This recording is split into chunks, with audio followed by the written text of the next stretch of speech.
Welcome back to our channel. For videos today di ay guys, ni duty ko aning ako ang apo. Kuan day time ron alas 2 AM. Kani bitong lami kay katuba nya pukawon ka kay pabantayon na ka sa bata. Kay third shift man ko.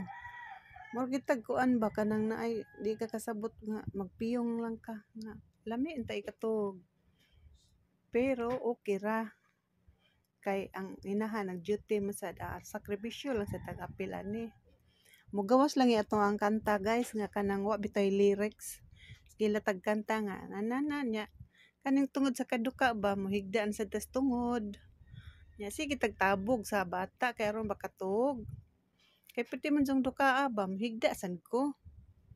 Nya kay magsige man sad ni siya kanang lihok-lihok ba mura bitog di makatug. Muna nga ako sang bantayan, ako lang sang sige hagtabog. Aron makatug siya. Tabugon tanig kuan, hinay-hinay lang kay para dili siya mapakong. Kay layo sad noon ang daplin, hinay-hinayon na nigtabog. Nya mao lagi na bisag ka nang magpatug sa bata, mahigda sad kay kana bitong katugon na jud kay ka kanang gikan ka na tugog maayo ba. Nya mamata ka. Lami gihapon ihigdag balik ba. Mao na nihigda sad ko dihas tungod sa bata. Tabog-tabog. Hinay-hinay raman sad na para makatug siya dali. Nya masige man siya lihok-lihok. Sige siya lihok-lihok murag dili siya komportable. Basig gigutom ni siya tingali. Wa pa jud siya natug. Kay siguro ang ako mo ang nagbantay mo yun ang makatug ani ba. Lihok jud kay siya ba, bangon sad ta. Atong tan-awon be ngano ni siya. Ato ka ning kuanan hatagag tutoy. Kay di man jud siya makatug.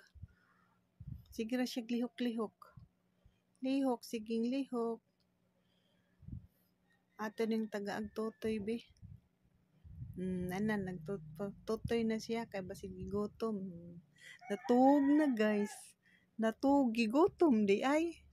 Kasi yun siya lihok. Nangita di siya tutoy.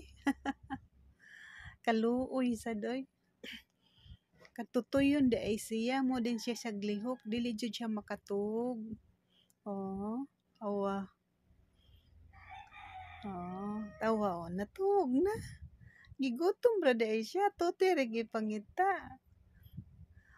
Kaning di ta kasabot usahay.